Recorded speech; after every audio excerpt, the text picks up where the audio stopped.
Welcome to the very special QI Children in Need special. Are you sitting comfortably?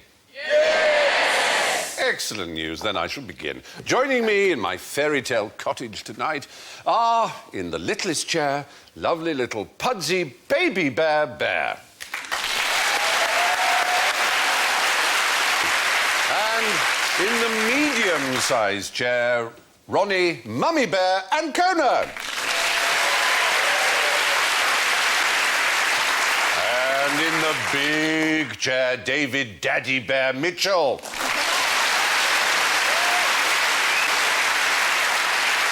And Alan, who's been sleeping in my porridge, Davis.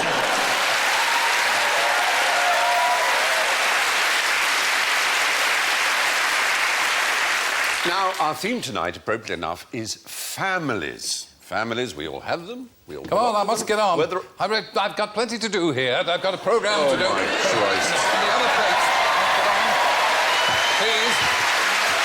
If I could ask you to vacate the chair, please. I've left a large gap in a big studio down the road. Thank you. Terry Wogan. Well. Oh, shucks. Fabulous to have you all the way from BBC One. Oh, for goodness sake, no. I've come to this poor little place just to make my contribution to a humble little programme. Meanwhile, I want to continue to make your contributions. Keep that money rolling in. Well, now, you all know the rules. You all have buzzers. Ronnie goes like this. Sisters, there were never such devoted sisters. Thank you. Family theme, you see. David goes... Daddy,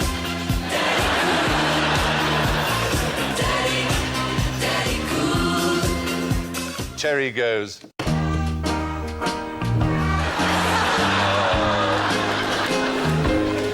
That was lovely. And Alan goes... Oh, my old man's a dustman. He wears a dustman's hat. He wears gold grimy trousers and he lives in the council flat. Everyone started clapping along. Yeah, you see? But people want knees up. People, they do. They don't want information-based panel shows. They just want a knees up. This crowd looks to me like they could do a Mexican wave in a minute. Oh, Well, let's start with some family wisdom. I want some old wives' tales. Do you know any old wives' tales? Tell me some dubious tales. Well, my granny always had a tale or two to tell. You know, I remember her saying, "Love flies out the window when poverty walks in the door." Ah. And then the other one was, "It doesn't matter whether you're rich or whether you're poor, as long as you have money." Cheese gives you bad dreams. Cheese gives you bad dreams, is My one. granny had so many, they've kind of become a blur in my head. They were all kind of things like, oh, the higher cows build their nests up trees. The redder a shepherd's face will be if he likes butter, unless the wind changes direction, in which case he'll turn blind and catch a cold, unless he puts vinegar on it. Yes, there's so many that involve catching a cold and going blind, don't they? Well, going blind, definitely, Yeah. yes. Wanking makes you blind. That's one. But, you know, I have contact lenses, so I can see fine. Yeah. So, essentially, contact lenses are the wanker's charter. Is there much to see?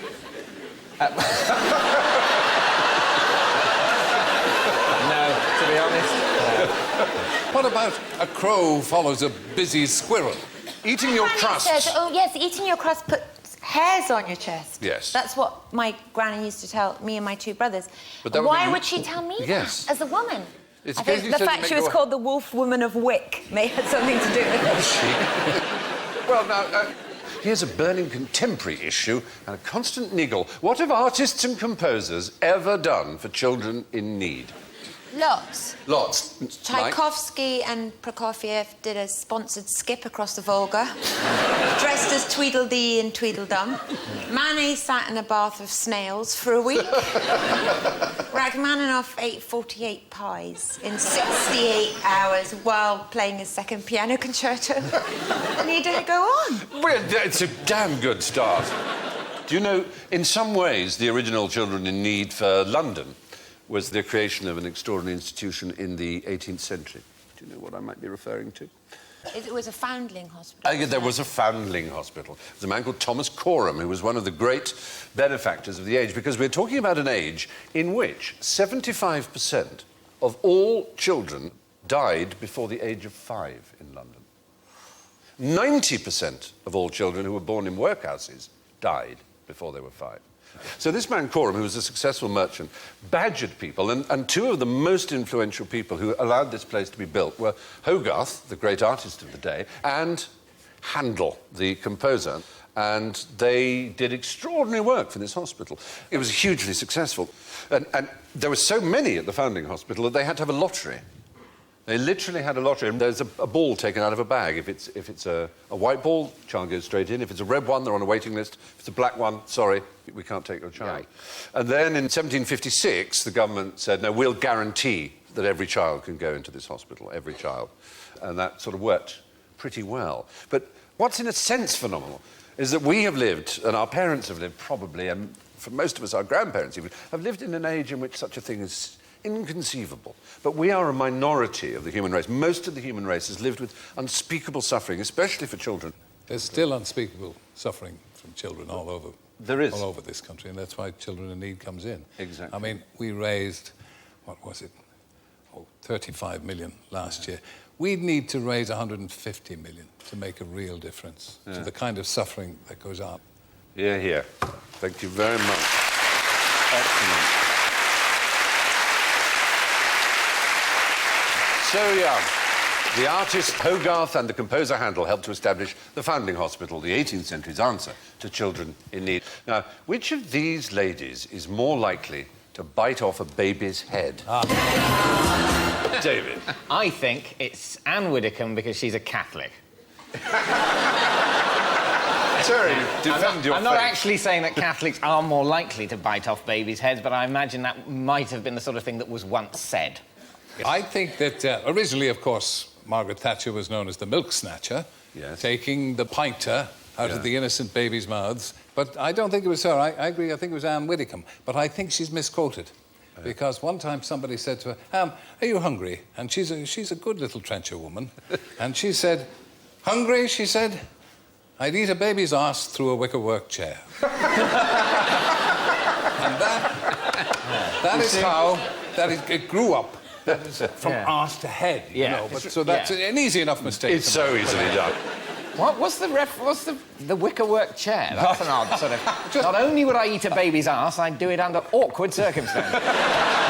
with chopsticks through a wickerwork chair. It shows... With one hand tied behind my back. It shows how little you know of roughage, lad. He's a stranger to the lavatory, I fear. No, the reason that we have these two women... I think I know. Yes, tell. I think it's something to do with jelly babies. Oh, my dear, you're so completely right. Because women who have had children will basically take a jelly baby and will check it for nappy rash and cradle cap and attempt to get it into a good school before eating it. Yeah. And then women who haven't had children will obviously can enjoy the benefits of jelly babies, knowing that they can give them back at the end of the day when they've had enough. Ronni, it is about jelly babies. But the odd thing about the research is that it's mothers who've had children who bite off the heads. And women who don't. So lots of points for knowing it was about jelly babies. It's an extraordinary mentality, isn't it, that you actually inquire into which part of the jelly baby you bite off first. No, it does seem strange. Well, a lot of universities are short of funding. So they have to investigate stupid things. Come on, boys. Of course. And I'll have a black one if I may. There you are. This morning I get a whole bowl to myself. 3 million of these are eaten every week, you know. No. What's the powdery substance? Cocaine and DNA. That's it, yes. Enjoy. Yeah. The powder, of course, is starch. It's so you get the jelly out of the mould. That's what the powder is for. Now, back to family relationships. Ronni, what do newborn babies like best? Well, as a mother of a newborn, I'd like to say crying. Crying. The thing is about babies crying is you just think, what have you got to cry about? You haven't got any financial problems, you've got no relationship problems, you're not haunted by mistakes that you've made in the past. Do you know what I We should be crying don't on even an have to- hourly basis. You don't have to get out of bed to go for a poo. No, You everything's just lie provided back. for you. Lie back. Yeah. You don't have to poo, you squid. You're adored. Make the most of it. What is your problem? Make the most of it, because you'll look back at this and it'll be the happiest days of your life. Maybe they're stressed about all the stuff they've got ahead of them. Yes. Maybe Yes. they can pick up on the In stress of all the hindsight. adults, sort of going, oh my God, this is a nightmare. I mean, it's OK now, but this is going to get worse before it gets better. One day, if I'm not careful, they're going to say I'm not allowed to shit in my bed anymore.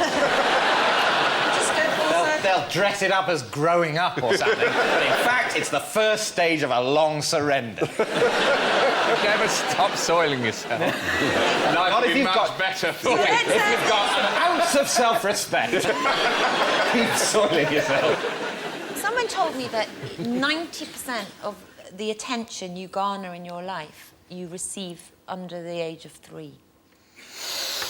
It's a thought, isn't it? Not for us who are on television, surely. Surely not us. No, that could be right. Now, that's an interesting point, because a lot of mothers have been led to believe that it's incredibly important at the moment they give birth that there's a bonding process. But the interesting thing is that babies don't bond with their mothers, particularly in the very first days, that actually they respond apparently as much to the cries of a rhesus monkey as to the noise of their mother. Well, all that hard work. Yeah, I know. Later...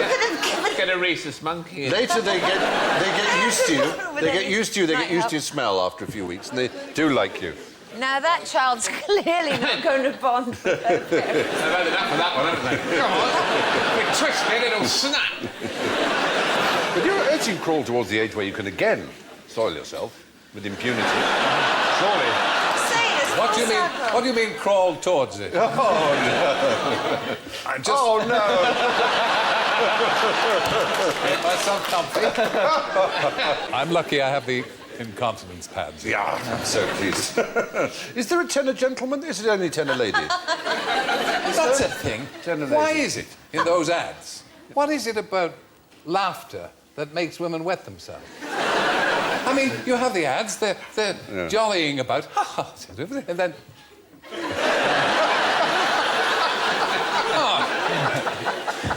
It is odd. I like it when babies soil. My nephew, when he soiled himself, he put his hands on the high chair like that.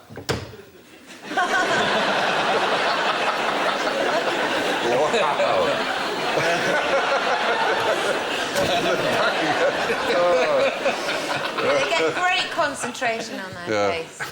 While mothers may form an immediate bond with their baby until they're 3 months old, babies respond equally well to the call of rhesus monkeys, as a matter of fact. Now, what am I describing here? You have to listen carefully. Sustain, followed by ululation, followed by sustain, but at a higher frequency, followed by ululation, followed by sustain at the starting frequency. The Arctic monkeys. Very good. Not Handel's water music, is it? It's no, it's a sound and it's associated with the jungle. It's associated with the jungle in... Morse code for I'm stuck in the jungle, please save me. No. Think films. Oh, I know what it is. Yes? Yes, it's the noise Tarzan makes. Yes, well done. Let's hear it. Let's hear the real one. Oh, Johnny White. There you are. So I could have just opened my mouth and you could have dubbed that on later. Yeah, exactly. The thing that's noticeable about that is that it's actually the same forwards and backwards. We can hear the same backwards now. So it's a kind of simian palindrome. And it was done by the MGM sound technician with... Weissman always claimed it was his voice, anyway. But that was his yodel. That was his Tarzan It's a lot, yodel. when you hear it now, as distinct from your memory of it, it's a lot more savage and difficult, isn't it? Yeah. It's obviously no human voice, rather an ape man. Yeah, exactly. One who'd been raised by apes. What's the most famous line from a Tarzan film? That one. Oh, me, Tarzan, you, Jane. Yes, except, of course, it never happened. What? No, and they Why never... do these films always forget to put their most famous line? It is silly, isn't it? No, yeah, exactly. No play it again, Sam. No, you dirty rat. It's just one of those odd things. Now, we all know about the good work done by Children in Need and, of course, Terry's morning show. But how has the Eurovision Song Contest made Europe a better place? How has it made it a better place? Because it has, as you can see, the dove. It has brought together the nations of Europe Has it? Ah, it's divided east from west.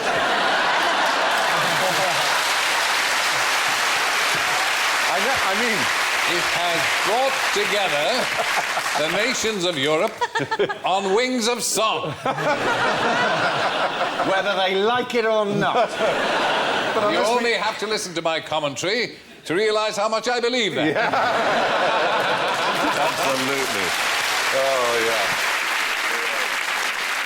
One of the few Eurovision Song Contests I remember incredibly well because the winners are one of the most famous pop groups in the world there's ever been. That was ABBA, and that was in the year... 1974, Brighton. 1974, exactly, with the song... Waterloo. Waterloo, a great song. But there happened to be a song that Portugal provided that year. They came second from bottom. They only got 3 points. It was called Paddington. But it was one of the most important Eurovision songs ever written for an extraordinary political reason. Are you saying that that was the signal for the Portuguese Revolution? Yes, I am. It was called E Depois de Adeus, After the Goodbye, sung by Paulo de Carvalho. I have to tell you that I think you got the year wrong. It was the following year, when it was being held in Sweden, after ABBA had won, that was the Portuguese Revolution, and they came out with guns with carnations in the barrels of the guns. Because it was called the Carnation Revolution, wasn't it? We yield to you, none knows better than you. But isn't it wonderful? It was, that song was used because a man called Salazar, or at least his party, had run Portugal for years and years. He didn't technically style his regime a fascist one, but he certainly gave 3 days national mourning when Hitler died, for example, so yes. I think you can call him right-wing. He wasn't quite Franco, but he was pretty He was pretty close. Yeah. Bizarre leader, because he had a stroke. And after his stroke, he was relieved of his command, and a man called Caetano became Prime Minister, but they never told Salazar. He went to the grave thinking he was still running the country. They just took his power away from him, and he still thought he was running, was signing things, but it was of no importance whatsoever. Well, I think Isn't that nice? That's such a lovely way of doing it, isn't it? That could be a fantastic scheme for so many dictators. They don't get out much. All you need is a noisome crowds playing on a tape outside, big office, lots of things to sign. Well, I hope when I go mad that someone pretends I'm in charge of a large country and gives me lots of things to sign, rather than just sedates me and sticks me in front of a window. So, how long do you have to have lived in the country to represent them by singing the song? You don't, because Celine Dion represented, I think, Switzerland. Yeah. But she's obviously not Swiss. She's Canadian or something. It's the competition between songwriters, isn't it? It's supposed to be anyone, doesn't matter who sings it. So there's an Australian called Johnny Logan who won twice for Ireland. That's right. Well, So his it's an father anagram of was an Anglo. Irish tenor. Oh, was he? Yeah, Patrick O'Hagan was Johnny Logan's father. He used to sing in a very high voice like that all the time while winking roguishly. How totally distressing.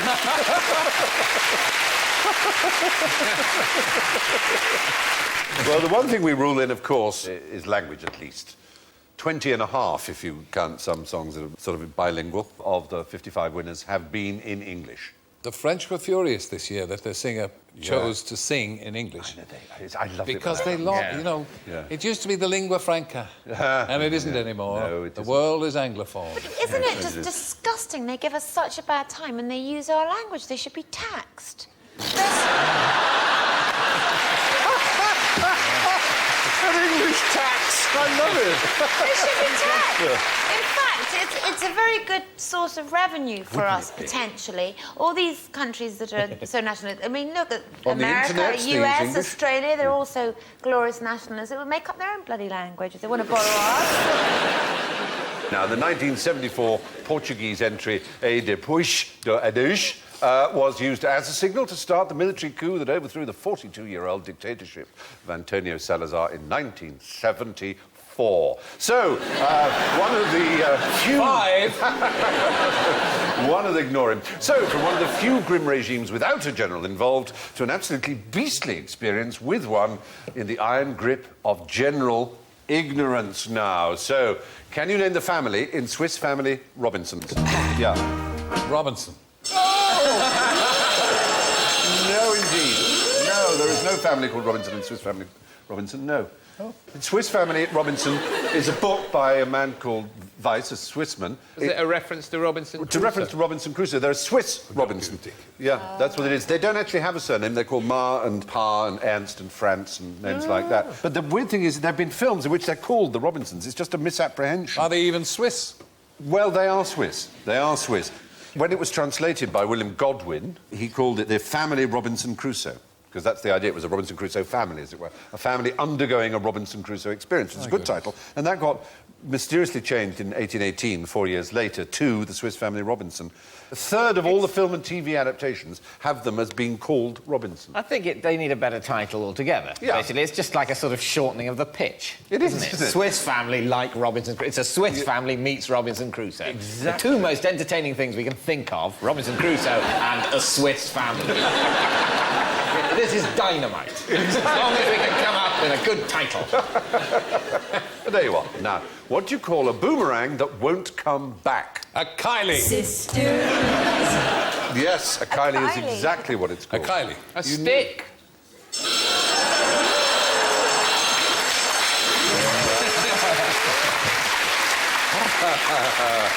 No. Yes, a Kylie is exactly what it's called. Yeah. And people say, well, hang on, surely which game... Well, they call Kylies after Kylie Minogue or whatever, but Kylie was a fairly common girl's name in Australia before Kylie Minogue, and it is named after that, the boomerang that doesn't come back. I thought they used them to throw them at things, but it turns out they throw them behind birds and they think it's a hunting bird and it drives them towards them with the spears. It drives them towards nets. You're absolutely right. For some reason, birds are spooked by this thing sort of going near them. They think it's a hawk. And Think it's a don't hawk try or and catch a bird it when of prey. it comes back, because That's it will right. take your hand off. Oh, no, you don't. A boomerang that won't come back is a Kylie. Most Aboriginal tribes had both returning and non-returning throwing sticks. While we're on the subject, who knows where the word kangaroo comes from? I do. When Captain Cook first went to the Antipodes, nobody had much of an idea what the natives were talking about, you see. And one of the chaps who worked for Captain Cook, he said, "What is that animal called?" And the Aboriginal said, "Kangaroo." And it was only several years later, when they learnt a bit more of the Aboriginal language, that they found that kangaroo means, "I don't know."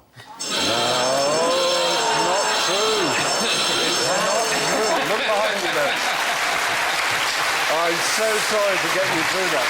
Because we knew that you thought that was the case. It is a commonly held fantasy. It's sadly not true.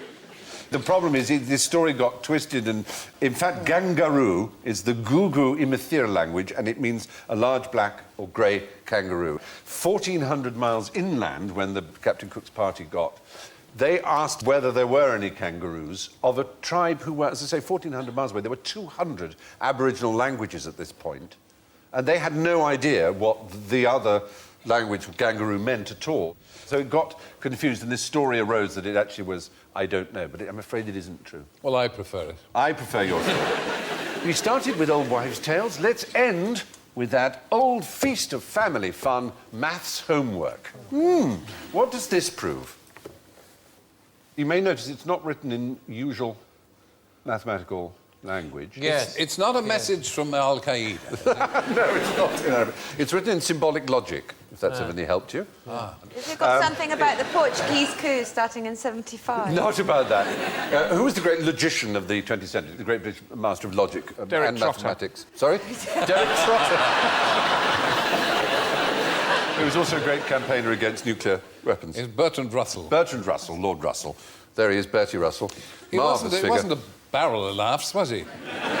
They say that his breath was not good. I mean, that's in the biographies of That Keynes it and his wasn't good. contemporaries. He had very bad breath. But he was a remarkable man. And he wrote Principia Mathematica, which was a book determined to reinvent maths, because set theory produced all kinds of paradoxes which seemed to suggest that nothing could be proved or complete or consistent in mathematics, which was a huge shock.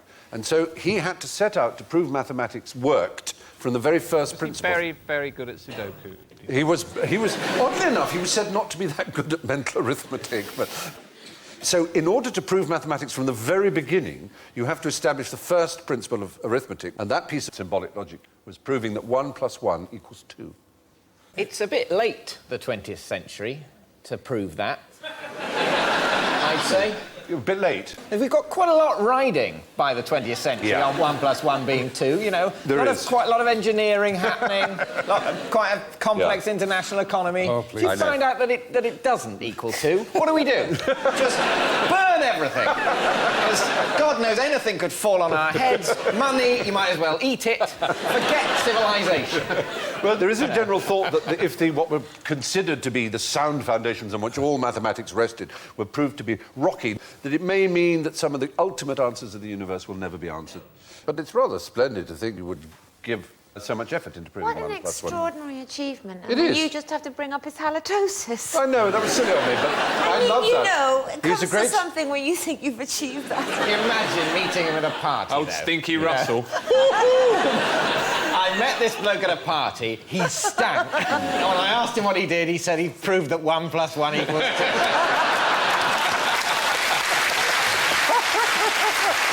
I know. But it's very important. It's a very important principle to understand is that you can be gossipy about someone's private hygiene and think they are one of the greatest and most towering intellectual heroes that you could ever worship at. The two don't rule each other out. Similarly, you can say that someone has very nice breath who is an idiot. Exactly right. Precisely the point. But Bertie was a great man, and we should be proud of him. Bertie to you. Bertie Russell. So, anyway, there we were. We were looking at Bertrand Russell's proof that 1 + 1 equals 2, and let's see if our scorers know that. Because as our collective grandmothers almost certainly warned us, all good things must come to an end. So it's now time to add up the final scores. My word, my word, my word, my word. This week's big bag of jelly babies, as it happens, with +5 goes to Ronni. Ronni Ancona is our winner.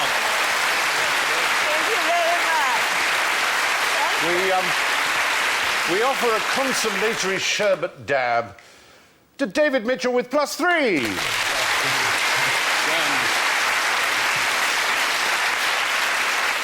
And with -6 points in third place, a licorice bootlace to Alan Davis. Oh, dear. But I'm afraid, boys and girls, that on the QI naughty step tonight, with -9, Sir Terry Wogan.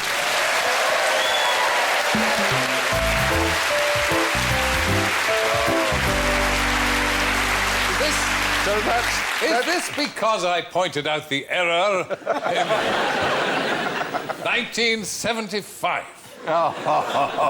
We wouldn't be so mean or so low.